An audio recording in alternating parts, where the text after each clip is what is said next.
예, 할렐루야. 예, 코로나 때문에 어려우시지요? 조금 반짝했었습니다. 네, 다시 조금 이렇게 코로나가 조금 퍼져나가면서 어려운 면이 있지만 개인 위생에 힘쓰시고 또 잘 관리하신다라면 오히려 더 좋은 어떤 위생적으로 정말 더 좋은 기회들이 되지 않을까라는 그런 생각들을 합니다. 저는 오늘 칭송과 거절이라는 그 제목으로 말씀을 나누려고 하는데 그런 생각이 들더라고요. 예수님을 향해서는 환영하자, 코로나를 향해서는 거절하자. 그런 저와 여러분이 되기를 바랍니다. 우리의 늘 삶 속에서 예수님을 가까이 하고 코로나는 멀리 할 수 있는 그런 저와 여러분이 되기를 바랍니다. 오늘은 누가복음 강의 9번째입니다. 그러니까 지난번에는 제가 말씀을 드리면서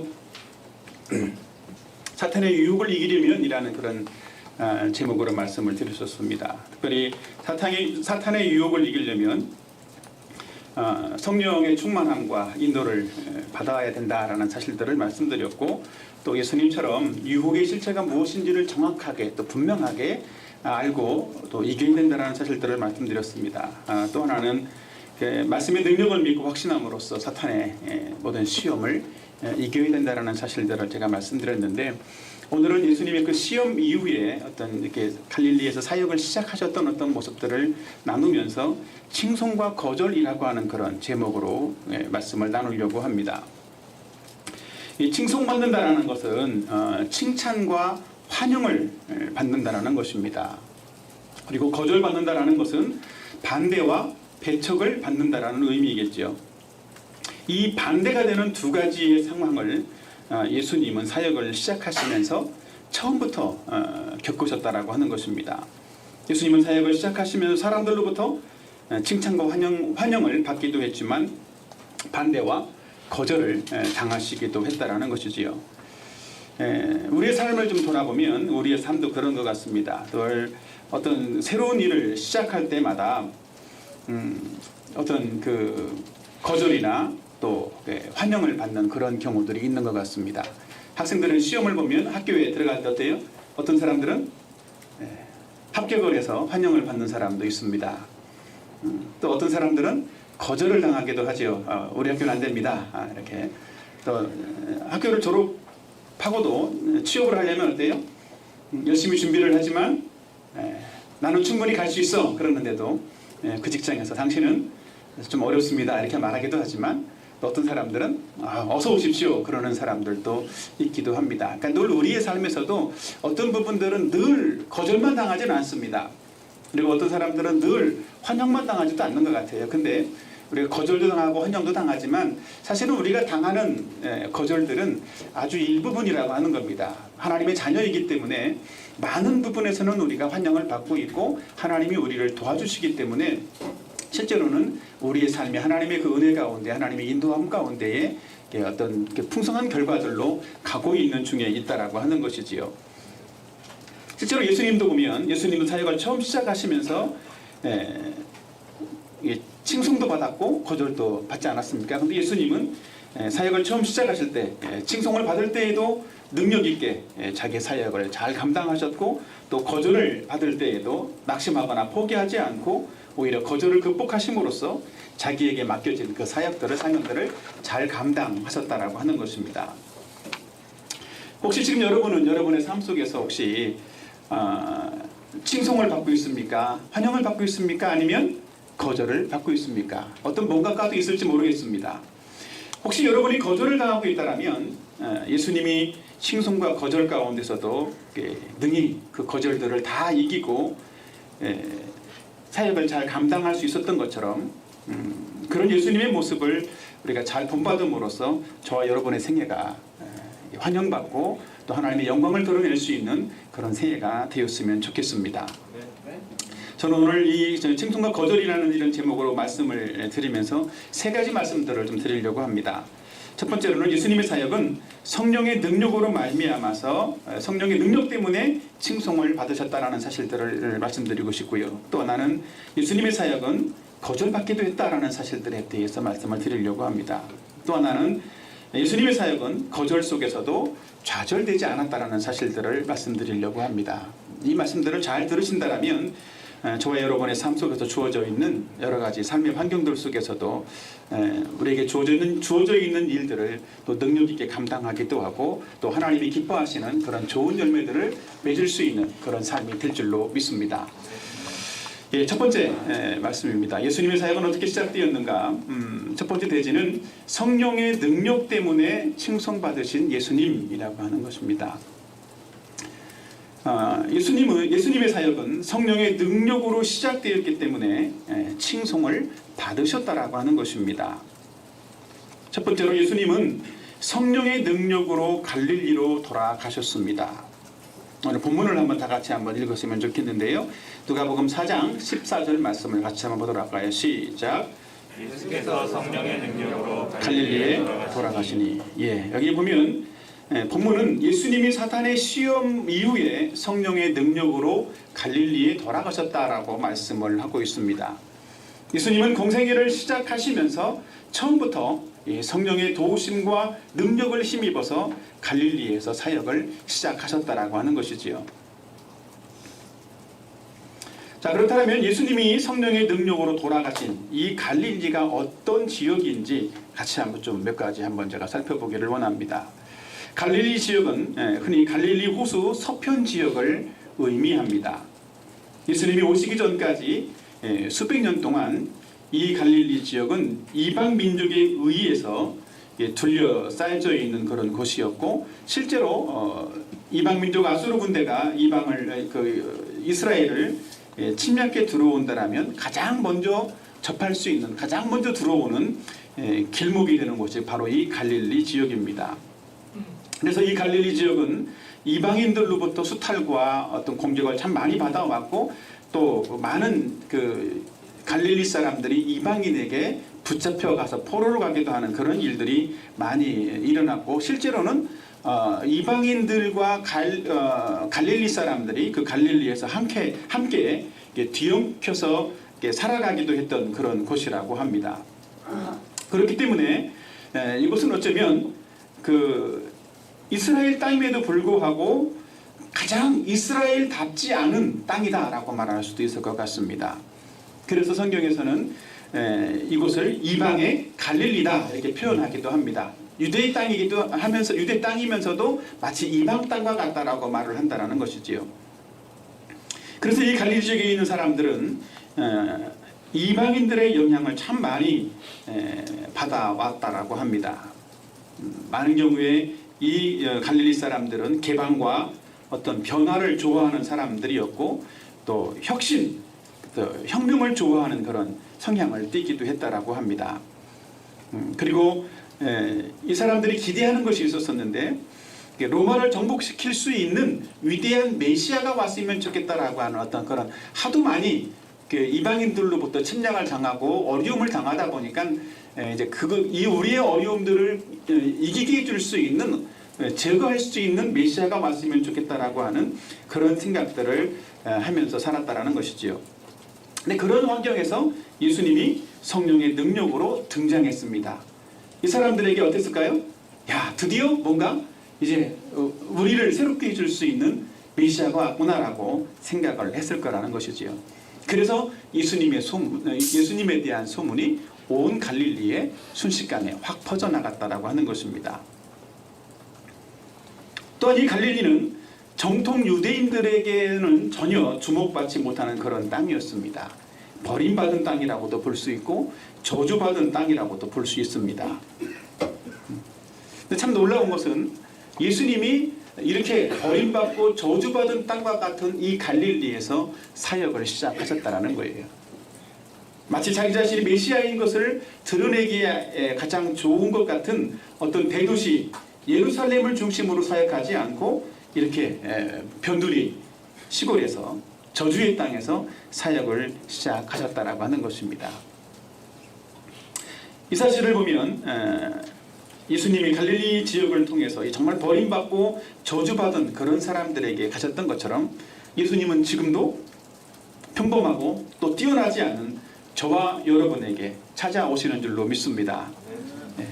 저와 여러분을 찾아오셔서 예수님은 지금도 성령의 능력으로 저와 여러분을 도와주시고 저와 여러분을 이끌어 주시고 변화시켜 주시는 줄로 믿습니다. 아멘. 예. 둘째로 예수님은 성령의 능력으로 사역을 시작하셨습니다. 다시 한번 누가복음 4장 14절 아까 읽었던 본문 다시 한번 보도록 할까요? 시작. 예수께서 성령의 능력으로 갈릴리 돌아가시니, 여기 보면 성령의 능력으로 라고 말씀을 하고 있습니다. 이 성령의 능력으로 라고 하는 이 말씀은 사실은 이제 이 내용이 마태, 마가, 누가복음, 공간복음에 다 있는 내용임에도 불구하고 마태나 마가복음에는 이 성령의 능력이라는 이런 말씀들이 사실은 기록되어 있지 않습니다. 이 말은 누가만 독특하게 사용하고 있는 누가식의 표현입니다. 그래서 성령의 능력으로라고 하는 이 말씀은 성령의 강한 능력, 권능을 의미하는 단어로서 누가가 사용하고 있습니다. 그래서 누가는 예수님이 사역을 시작하실 때 성령의 권능을 힘입어서 사역하셨다라는 사실들을 분명하게 보여주고 있다는 것이지요. 그리고 이 누가복음에는 없지만 다른 복음서에서는 요 시즌에 요 때에 예수님이 광야의 시험을 이기신 후에 가버나움으로 이사를 가셨다라고 기록을 하고 있습니다. 원래 어디 사셨죠? 나사렛에서 어린 시절을 보내고 사셨지 않습니까? 그런데 요때 가버나움으로 이사를 가셨고, 그래서 갈릴리 지역에서 회개의 복음을 전하셨다라고 기록이 되어 있습니다. 그리고 이때에 세례 요한도 붙잡혀서 옥에 들어가게 되었습니다. 누가는 이런 부분들을 생략을 하고 예수님이 성령에 이끌려서 성령의 능력으로 갈릴리에서 사역하셨다라는 사실들을 기록하면서 예수님의 이 사역 초반을 말씀을 하고 있습니다. 네, 누가가 말하고 싶었던 것은, 누가가 정말 강조하고 싶었던 것은 예수님의 이런 이사가 되든지 이런 얘기가 아니라 예수님이 뭐예요? 예수님이 성령의 능력에 이끌려서 사역을 시작하셨다라는 사실들을 누가는 강조하고 싶었던 것이지요. 또한 성령의 능력은 성령의 권능 있는 행위라는 그런 의미로도 말할 수 있을 것 같습니다. 성령의 권능 있는 행위. 실제로 예수님은 성령의 권능을 마음대로 마음껏 사용할 수 있는 그런 분으로서 이 갈릴리 사람들에게 보여줬고 갈릴리 사람들에게 나타나셨다라고 하는 것입니다. 그래서 예수님의 소문이 온 갈릴리에 퍼졌던 것입니다. 세 번째 소지입니다. 그 결과로서 예수님의 소문이 사방에 퍼졌고 예수님은 칭송을 받으셨다라고 하는 것입니다. 자, 다시 한번 누가복음 4장 14절, 이제 뒷부분까지 제가 다 기록을 해놨는데 14절 15절을 같이 한번 보도록 할까요? 시작. 예수께서 성령의 능력으로 갈릴리에 돌아가시니 그 소문이 사방에 퍼졌고 친히 여러 회당에서 가르치심에 칭송을 받으시더라. 예.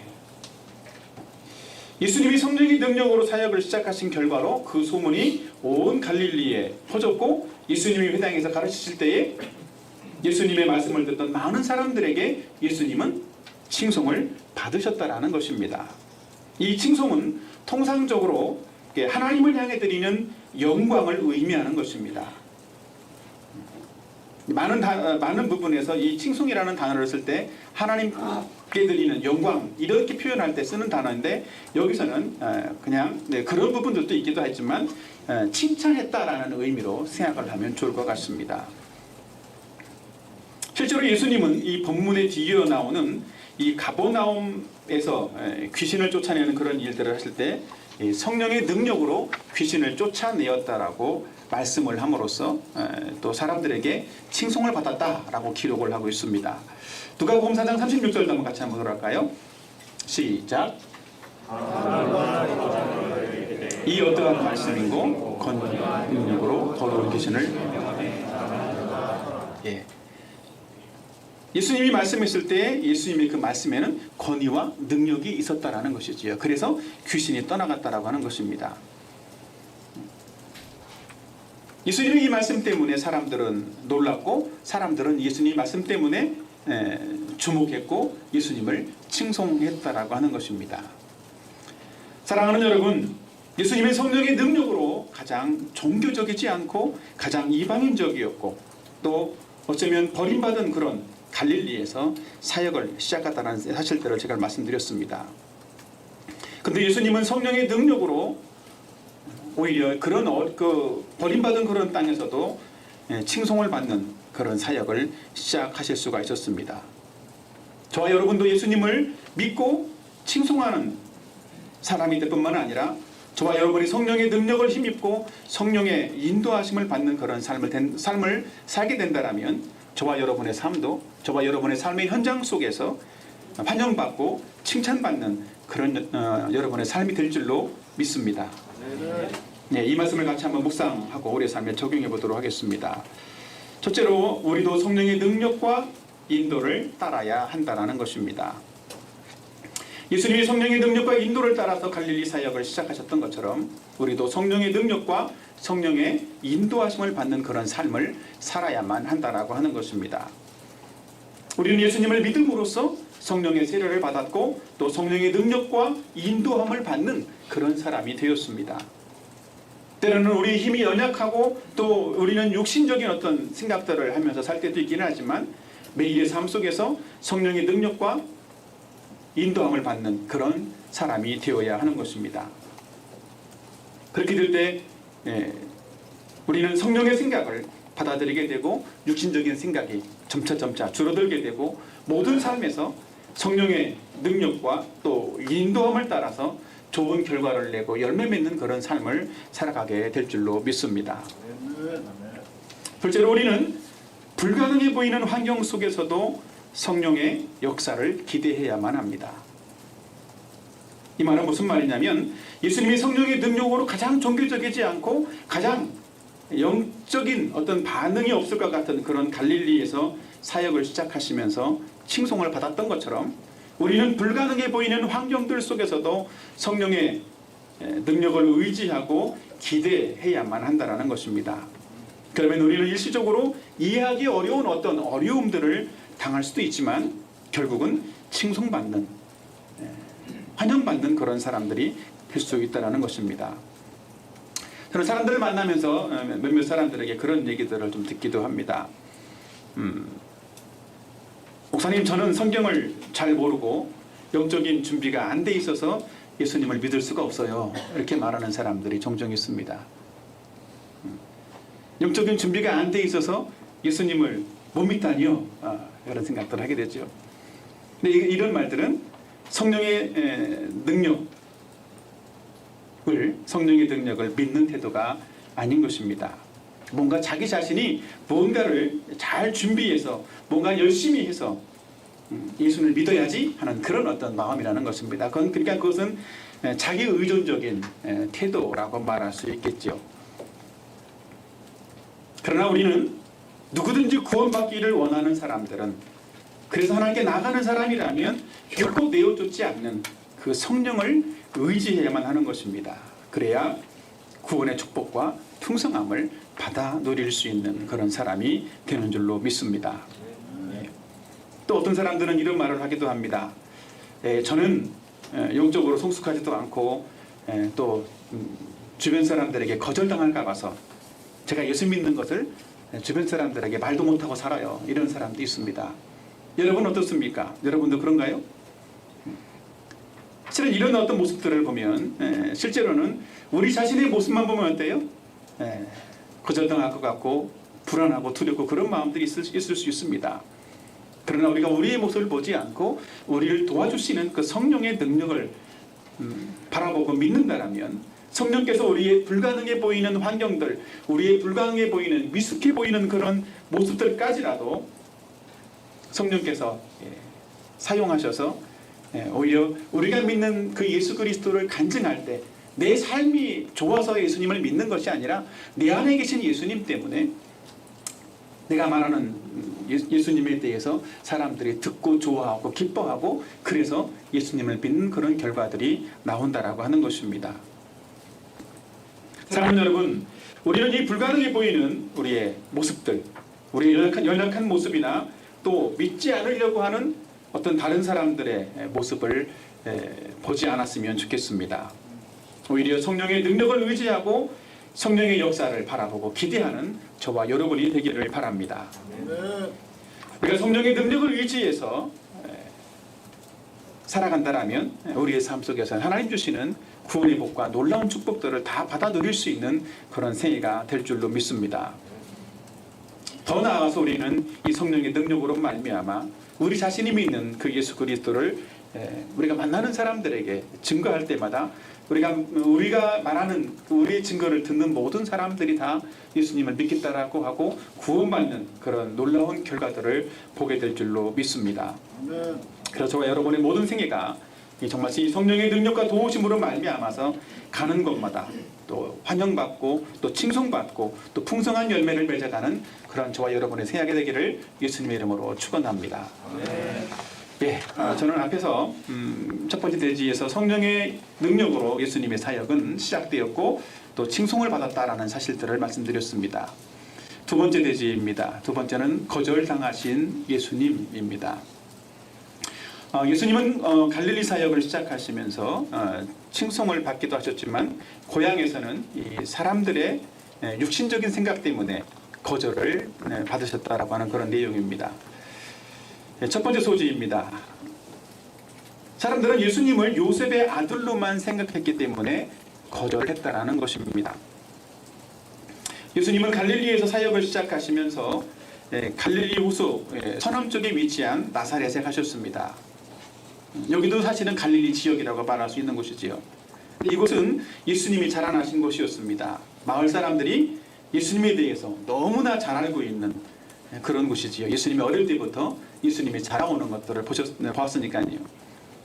그래서 예수님은 이곳에서 늘 하시던 대로 안식일에 회당에 들어가서 예법에 따라서 말씀을 읽으려고 서셨다라고 성경은 기록을 하고 있습니다. 자, 누가복음 4장 16절, 17절을 다 같이 한번 보도록 할까요? 시작. 예수께서 그 자라나신 곳 나사렛에 가사 안식일을 하시던 대로 회당에 들어가사 성경을 읽으려고 서시네. 선지자 이사야의 글을 드리거늘 책을 펴서 이렇게 기록된 글을 찾으시니. 네, 여기 본문에 보면 예수님이 회당에 들어가서 성경을 읽기 위해서 서셨는데 어땠어요? 뭔가 순서에 의해서 서셨는데 예수님에게 전해진 것이 이사야의 말씀이 이사야서가 전해졌다라고 하는 것입니다. 근데 예수님은 그 주어져 있는 이사야의 말씀 속에서 메시아에 대한 예언을 찾아서 읽어주셨습니다.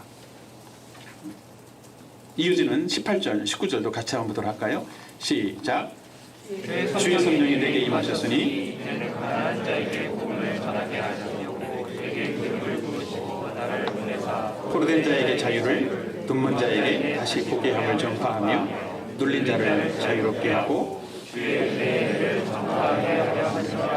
예. 이 본문에서 예수님은 이사야의 말씀을 읽으면서 메시아의 예언된 메시아가 오셔서 이렇게 할 것이다라고 하는 그 예언의 말씀을 읽어주셨습니다. 그 말씀은 가난한 자들에게 복음이 전파될 뿐만 아니라 사탄에게 포로가 되어 있고 죄에 눌려 있고 그런 깨어진 그런 사람들에게 구원의 자유함을 주실 것이다 라는 사실들을 말씀하고 있는 것입니다. 또 이 말씀은 눈먼 자들을 보게 하실 것에 대해서 말씀하고 있는 것이었습니다. 실제로 보면 죄인들은 자기 자신이 죄의 포로가 되어 있음에도 불구하고 포로된 사실들을 알지 못하고 살아가기도 합니다. 또 눈먼 자임에도 불구하고 눈먼 자라는 사실들을 알지도 못하고 살아갑니다. 자기 자신이 깨어지고 파괴된 그런 존재임에도 불구하고 그 자체마저도 알지 못하고 살아가는 거지요. 근데 예수님은 그런 죄인들을 위해서, 그런 사람들을 위해서 진정한 자유를 선포하고 해방을 주시기 위해서 오신 분이다라고 말씀을 하고 있습니다. 더 나아가서 예수님은 이 이사야의 말씀이 예수님에 의해서 성취되었다라는 사실들을 말씀을 하고 있습니다. 자, 누가복음 4장 21절 같이 한번 보도록 할까요? 다 같이 시작. 이에 예수께서 그들에게 말씀하시되 이 글이 너희에게 응하였느니라 하시니 그들이 다 그를 증언하고 그리고 나온다 그대로 말을 그렇게 여기되 이사야의 예, 예수님은 이 이 이사야의 메시아 예언이 자기 자신을 통해서 이루어졌다는 사실들을 말씀에도 불구하고 이 나사렛 사람들은 예수님이 메시아라는 사실들을 거절했다라고 하는 것입니다. 왜요? 예수님이 주시는 이 말씀들을 들으면서 분명하게 메시아가 오셨구나 이 사실에 대해서 받아들이기보다 무엇 때문에 이 사람들은 거절했냐면 이 예수님이 주시는 은혜의 말씀에는 한편으로는 놀라면서도 이 예수님이 요셉의 아들이라는 것 때문에 거절했습니다. 야, 너는 요셉의 아들을 우리가 옛날부터 봐왔던 예수잖아. 그런 어떤 너는 인간이잖아 라고 하는 어떤 그런 편견과 선입견들을 그런 육신적인 생각들을 이 나사렛 사람들이 가지고 있었기 때문에 이 예수님의 선언을 거절하고 배척했다라고 하는 것입니다. 사랑하는 여러분, 혹시 육신적인 생각 때문에 예수님을 거절하고 있는 그런 분이 혹시 있습니까? 하나님의 아들로 오신 예수님을 정말 바르게 알고 바르게 믿음으로써 영생의 복을 누리고 하나님 주시는 그 풍성한 은혜들을 누릴 수 있는 그런 분이 되기를 바랍니다. 두 번째로는 저는 두 번째 소지에서는 예수님에 대해서 믿음으로 반응하지 않았기 때문에 거절했다라는 사실들을 말씀드리려고 합니다. 나사렛 사람들은 예수님에 대해서 믿음으로 반응하지 않았다라는 것이지요. 자, 누가복음 4장 24절 말씀을 같이 한번 보도록 하겠습니다. 다 같이 시작. 또 이르시되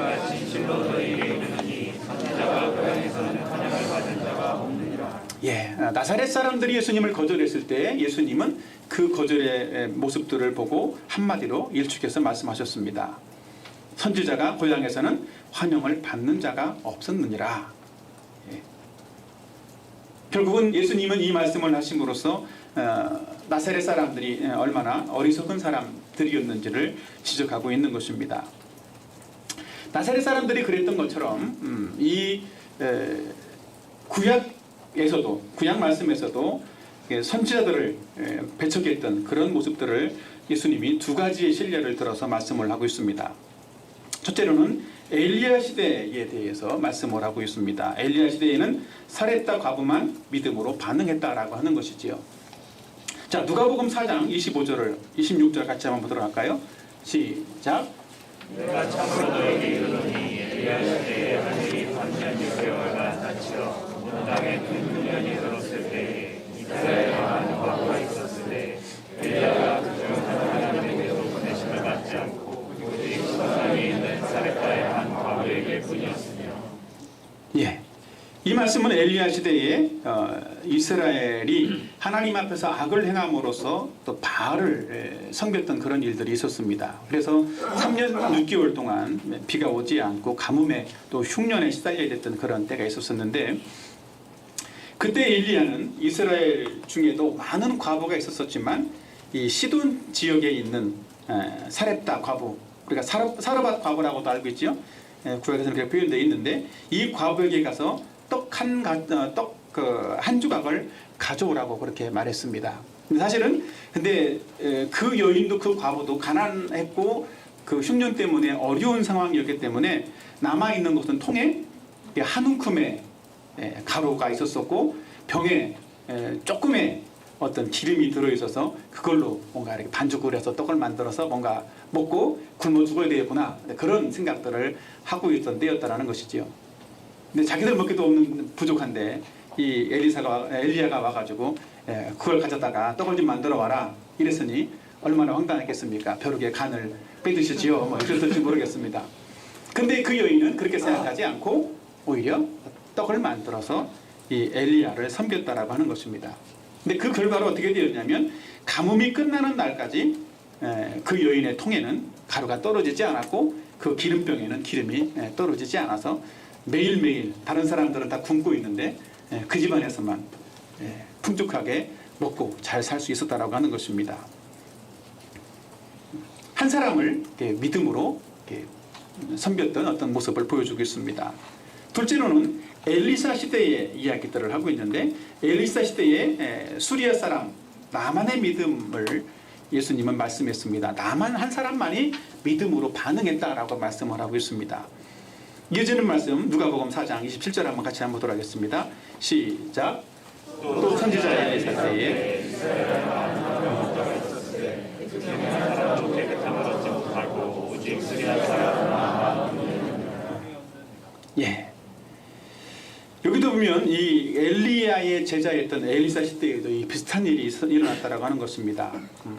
엘리사 시대에도 이스라엘에 많은 나병 환자, 문둥병자들이 있었겠죠, 그죠? 그런데 그 중에 한 사람도 깨끗함을 얻지 못했다라고 말씀을 합니다. 누구만요? 누구만 깨끗함을 얻었냐면 수리아 사람, 아람 사람이라고 우리가 말하고 있는 이 수리아 사람 나만 한 사람만 엘리사의 말에 순종해서 깨끗함을 얻게 되었다라고 말씀을 합니다. 예수님은 이 말씀을 하심으로써 한 사람을 구원하시는 하나님의 은혜가 이방 민족에게, 이방 사람에게 임했다라는 사실들을 명확하게 말씀한 것이었습니다. 예수님은 이 구약의 두 가지 예를 드심으로써 선지자들의 고향 사람들은 믿음으로 반응하지 않았지만 이방인들은 믿음으로 반응해서 구원받게 되었다라는 사실들을 말씀함으로써 예수님의 고향 사람들은 이 나사렛 사람들이 예수님에 대해서 믿음으로 반응하지 못하고 또 배척하고 있다는 사실들을 예수님은 빗대어서 말씀하셨습니다. 실제로 나사렛 사람들은 유대인으로서 자기 자신들이 갖는 어떤 우월감들이 있었기 때문에 이방인들을 향해서 예수님이 뭔가 더 좋게 말씀을 하셨을 때 이런 예수님에 대해서 배척할 수밖에 없었다라고 하는 것입니다. 그래서 예수님은 예수님의 사역을 시작하면서 때로는 칭송을 받기도 했지만 이 고향 사람들에게서는 고향 사람들의 육신적인 이런 생각들 때문에 거절을 받기도 하셨다라고 하는 것입니다. 사랑하는 여러분, 저와 여러분도 우리 모두가 다 정말 이 사렙다 과부나 수리아 사람 나만처럼 하나님의 말씀에 믿음으로 반응한다라면 하나님의 그 은혜와 사랑을 풍성히 받아들일 수 있는 그런 사람들이 될 줄로 믿습니다. 아멘. 예, 이 말씀을 우리의 삶에 적용을 해보도록 하겠습니다. 우리는 성경을 하나님 말씀으로 받고 믿어야 한다는 것입니다. 나사렛 사람들은 예수님을 한 사람의 인간으로서만 생각했기 때문에 하나님의 아들로 오신 예수 그리스도를 믿지 못하고 거절했습니다. 마찬가지로 우리도 성경을 듣고 배울 때 성경을 거절한다라면 예수님을 거절하는 것이 되는 것입니다. 성경을 거절하면 예수님을 거절하는 것이 된다. 바꿔 말하면 성경을 믿으면 예수님을 믿는 것이 되는 것이지요. 제가 사람들을 돕다 보면서 성경의 말씀을 배우면서도 하나님의 말씀으로 받아들이지 않기 때문에 거절하는 경우들을 종종 보게 됩니다. 성경을 하나님의 말씀으로 듣지 않기 때문에 또 전도자가 전해주는 이 성경의 말씀을 배우면서도 자기 생각이나 고집을 잘 내려놓지 못한다라고 하는 것이지요. 그러나 우리가 성경의 말씀을 하나님의 말씀으로 믿고 순종한다라고 하면 바로 우리 자신이 얼마나 가난한 자이고 또 얼마나 포로된 자이고 또 얼마나 눈이 멀고 눌린 자라는 사실들을 깨닫고 발견해서 예수 그리스도를 믿고 복음을 받아들일 수 있는 그런 사람이 되는 줄로 믿습니다. 저와 여러분은 이 성경을 공부할 때마다 성경의 말씀을 하나님의 말씀으로 듣고 받아들일 수 있는 그런 사람들이 되기를 바랍니다. 성경의 말씀을 하나님의 말씀으로 믿고 받아들이는 사람만이 예수님을 바르게 믿고 예수님께 반응할 수 있는 그런 사람들이 되는 것입니다. 성경의 말씀을 믿는 것이 예수님을 믿는 것이라는 사실들을 기억하는 여러분이 되기를 바랍니다. 그렇게 될 때 우리는 성경을 통해서 약속하신 모든 풍성한 복과 은혜가 우리의 삶에 예수님을 믿음으로써 성경을 믿음으로써 흘러 넘치게 될 줄로 믿습니다. 사랑하는 여러분, 혹시 하나님의 말씀을 자주 배우고 들으면서도 거절하거나 또 가볍게 여기는 분이 혹시 있습니까? 저와 여러분은 하나님의 말씀을 들을 때에 말씀을 믿을 뿐만 아니라 그 말씀을 통해서 예수님을 믿음으로 순종하고 그래서 하늘의 놀라운 복과 은혜가 그런 하나님의 복과 은혜를 풍성히 받아 누릴 수 있는 저와 여러분의 생애가 되기를 예수님의 이름으로 축원합니다. 예, 저는 앞에서 이 첫 번째 두 번째 대지를 나누면서 예수님의 사역은 성령의 능력으로 시작되었기 때문에 칭송을 받으셨지만 또 나사렛에서는 사람들의 육신적 생각 때문에 거절을 받으시기도 했다라는 사실들을 말씀드렸습니다. 예, 마지막 세 번째는 예수님의 거절 극복법입니다. 예수님은 사역을 시작하시면서 거절을 받으셨지만 이 거절 때문에 좌절하지 않고 이 거절을 극복하셨기 때문에 위대한 생애가 되었다라는 것이지요. 그런 것처럼 우리도 거절을 당할 수 있습니다. 우리의 삶 속에서 거절을 당할 때도 있지만 예수님처럼 그 거절을 잘 극복한다면 예수님과 같은 위대한 생애를 살아갈 수 있는 그런 분들이 될 줄로 믿습니다. 예, 첫 번째 소지입니다. 예수님은 거절과 배척에도 사람을 두려워하지 않으셨다라고 하는 것입니다. 누가복음 4장 28절, 29절, 또 30절 같이 한번 읽어보도록 하겠습니다. 시작. 그 땅에 있는 자들이 이것을 듣고 다 크게 화가 나서 일어나 동네 밖으로 쫓아내어 그 동네가 건설된 산 낭떠러지까지 끌고 가서 밀쳐 떨어뜨리고자 하되 예수께서 그들 가운데로 지나서 가시니라. 예, 이 본문에 보면 예수님의 말씀을 듣고 있던 나사렛 사람들은 크게 화가 났다라고 말씀을 합니다. 그들 마음에 감정적으로 분노가 가득했다라고 하는 그런 말씀입니다. 그리고 그들은 폭력적인 행동을 드러내는 사람들로 변해버렸습니다. 예수님을 동네 밖으로 쫓아내었고 심지어 예수님을 그 동네 밖에 있는 낭떠러지까지 무력으로 끌고 갔다라고 하는 것입니다. 한번 생각해 보세요. 내쫓았고 그냥 내쫓았겠습니까? 어서 가십시오. 그랬을까요? 뭔가 무력이 동원됐겠죠. 밀치고 또 밀쳐서 넘어져 있는 예수님을 또 질질 끌고 갔을지도 모르겠습니다. 이 나사렛이라고 하는 동네의 어떤 배경을 보면 나사렛은 원래 그 산빛 아래 만들어진 그런 동네였습니다. 그래서 세 개면이 계곡과 접해져 있는 낭떠러지였다라고 합니다. 저는 가보진 않았습니다. 네. 아무튼 근데 이 사람들이 지금 여기 나와 있는 것처럼 낭떠러지로 어떤 예수님을 미시려고 하는 이 행동들은 흔히 이 사람들이 그동안 가지고 있었던 어떤 민족의 반역자를 처형하는 처형 방식이었다라고 하는 겁니다. 그래서 당시에 이 나사렛 사람들이 예수님께서 말씀하시는 그런 말씀을 들으면서 왠지 그 사람들의 생각에서는 이방인들 그러면 뭔가 저주받은 그래서 마치 짐승처럼 여겨지는 개처럼 취급도 하고 그 사람들은 지옥의 땔감이 필요해서 마치 지옥의 땔감처럼 지옥의 땔감 정도로서 하나님이 창조한 사람들처럼 생각했던 그런 사람들이었는데 반대로 예수님의 말씀은 유대인들은 다 영접하지 않았는데 이방인만 영접했더라 이러니까 이방인들을 마치 칭찬하는 것처럼 이 사람들이 들었다라는 거예요. 근데 그것 때문에 이 사람들은 예수님을 향해서 너는 민족의 반역자야 어떤 그런 마음을 가지고 이 낭떠러지로 끌고 가서 낭떠러지에서 예수님을 떨어뜨림으로써 죽이려 했다라는 것입니다. 그런데 놀라운 것은 예수님은 그런 분노하는 나사렛 사람들의 그 폭력적인 행동에도 불구하고 전혀 요동하거나 두려워하지 않았다라는 것입니다. 그 뭘 말하냐면 사람을 두려워하지 않았다라는 것입니다. 오히려 하나님이 함께 하심을 믿고 의지했다라는 것입니다. 사람을 두려워하기보다 하나님이 나와 함께 하신다 라는 사실들을 믿고 확신했다라는 것이지요. 사람을 두려워하면 올무에 걸리게 되는 줄로 믿습니다. 하나님을 의지하면 안전하게 되는 줄로 믿습니다. 예수님의 하나님을 믿고 의지함으로써 이 거절과 반대에도 두려워하지 않았던 것처럼 저와 여러분도 우리가 거절을 당할 때 사람을 두려워하지 않고 하나님을 믿고 의지하는 그런 분들이 되기를 주님의 이름으로 축원합니다.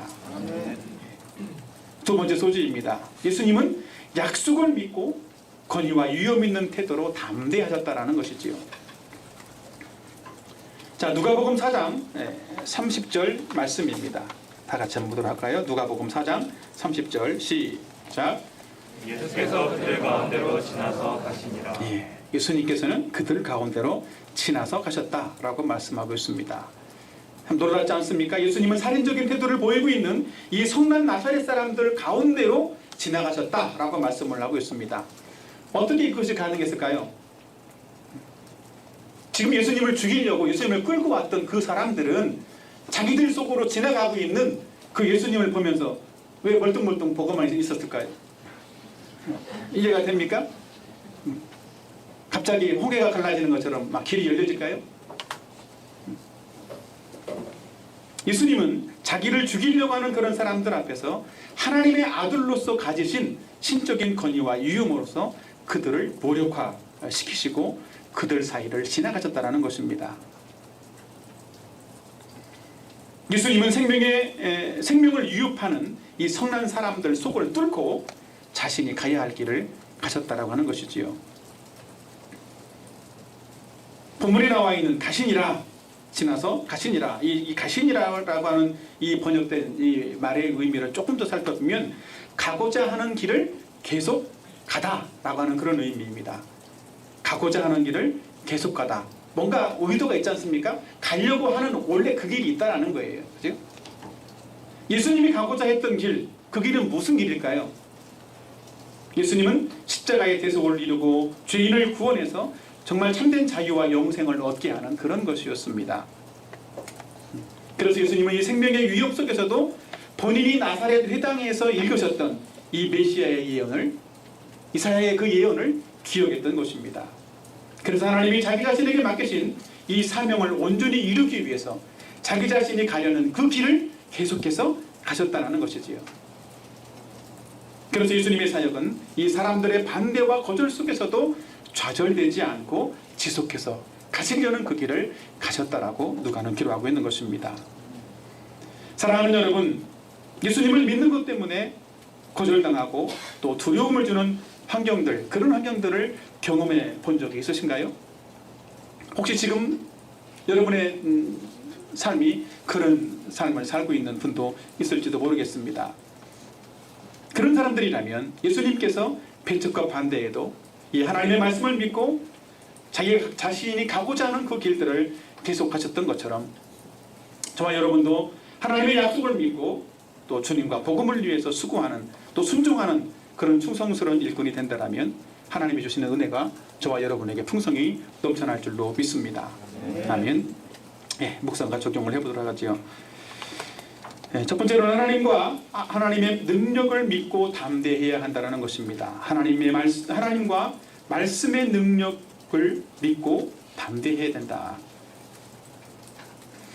우리가 하나님과 하나님의 말씀의 능력을 믿을 때 우리는 사람이나 환경을 두려워하지 않게 되는 것입니다. 우리가 살아가는 이 시대에는 인본주의와 물질주의가 지배하는 그런 시대입니다. 특히 영적인 무관심과 또 반성경적인 그런 가치들이 우리를 위협하고 있고 우리의 마음에 두려움을 주고 있는 그런 시대입니다. 우리는 이런 시대 상황 속에서 어떻게 우리 자신의 믿음을 드러내고 또 담대할 수 있겠습니까? 우리는 예수님처럼 하나님의 자녀가 된 우리의 신분을 확신하고 담대할 수 있을 것입니다. 우리는 나는 하나님의 자녀다 라는 사실에 대해서 확신하는 저와 여러분이 되길 바랍니다. 무엇보다 하나님이 자녀된 우리와 함께 하시고 우리를 도와주시고 능력의 말씀으로 붙들어 주실 것을 믿고 담대하시기를 축원합니다. 하나님 우리와 함께 하시고 능력의 말씀으로 붙들어 주실 것을 믿고 담대함을 얻는 저와 여러분이 되기를 바랍니다. 둘째로는 하나님이 주신 약속의 말씀을 믿고 주장해야 한다는 것입니다. 하나님이 주신 약속의 말씀을 믿고 주장해야 된다. 하나님이 우리에게 주신 약속의 말씀을 믿고 주장하는 그런 삶을 우리가 실제로 살아야 하는 것이지요. 예수님은 거절과 반대에도 이사야의 이 예언의 말씀이 자기 자신을 통해 이루어질 것을 믿고 자신의 길을 가졌다라고 제가 말씀드렸습니다. 그리고 우리도 반대와 거절을 당할 때 하나님의 약속을 믿고 주장함으로써 우리는 담대할 수 있어야 하는 것이지요. 우리가 하나님을 믿는다라고 하면서도 두려워하는 이유가 있다라면 가장 큰 이유가 무엇인지 아십니까? 하나님을 믿는다라고 하면서 우리는 어떤 때는 상당히 두려워하는 그런 마음을 가질 때가 많이 있어요. 근데 그것은 이 하나님의 약속이 내게 이루어질 것을 믿지 못하기 때문이라는 거예요. 다른 사람에게는 이루어지는데 왜 나에게는 안 이루어지는 거야? 그런 마음이 있기 때문에 늘 두려워하는 것이지요. 정말 나에게 이 하나님의 약속이 정말 이루어지기는 할까? 라고 하는 그런 의심 어린 마음이 있기 때문에 두려워하게 된다는 것입니다. 사실은 저도 하나님의 약속을 믿지 못할 때가 얼마나 참 많은 사람인지 모릅니다. 제가 하나님의 약속을 믿지 못할 때 드러나는 증상들이 있습니다. 감기처럼 제 마음에 두려움이 스물스물 올라오기 시작을 합니다. 그리고 위축되기 시작을 하지요. 복잡한 생각들로 염려도 가득 차기도 합니다. 그게 더 심해지면 낙심하게 됩니다. 여긴 여기까지만 하자, 포기하려는 그런 마음들도 가지게 된다는 것이지요.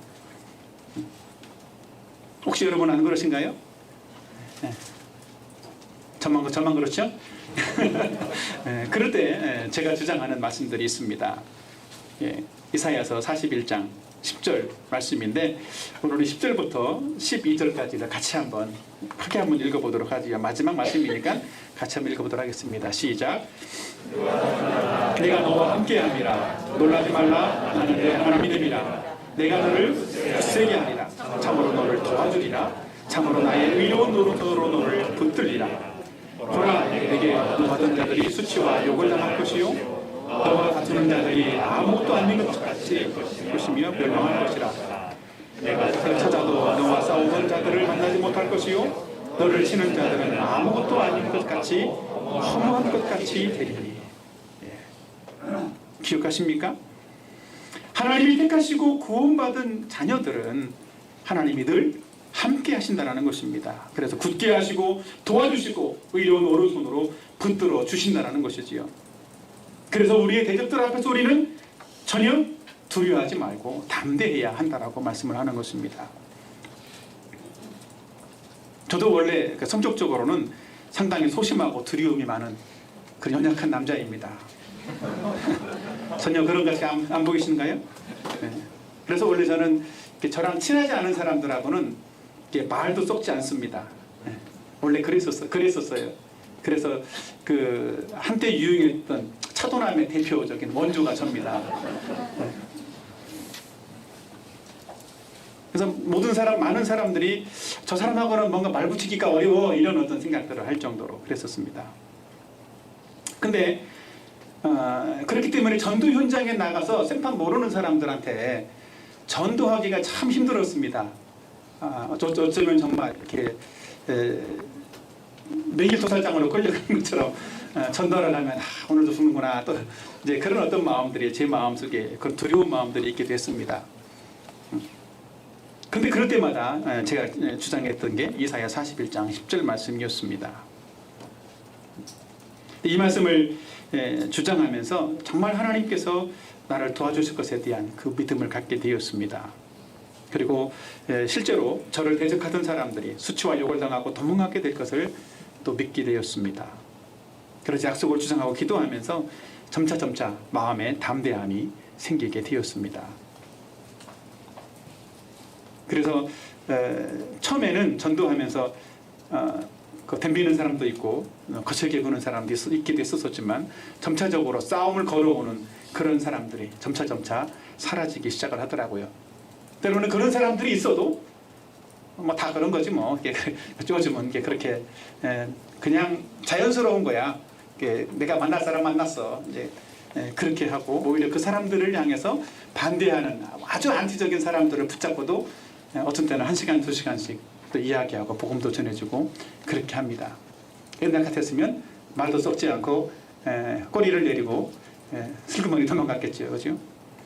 근데 하나님이 나와 함께 하시기 때문에, 나를 도와주시기 때문에 이 약속을 믿고 담대할 수 있었었고, 또 전도 현장에서 전혀 처음 보는 사람도 역시 마찬가지로 담대하게 나가서 또 복음도 전하고 말할 수 있는 그런 사람이 되었습니다. 저와 여러분도 이 하나님의 말씀을 믿고 또 하나님께서 약속하신 이 약속을 주장하신다라면 이 거절받는 환경들, 두려움의 환경들을 극복하게 될 줄로 믿습니다. 아멘. 예, 사랑하는 여러분, 우리는 인생을 살면서 불이익을 당한다라고 생각할 때 실제로 두려움을 갖게 되는 것 같습니다. 특별히 신앙생활 때문에 거절과 반대를 당한다라고 생각할 때 더욱 두려움을 갖게 되기도 하는 것 같습니다.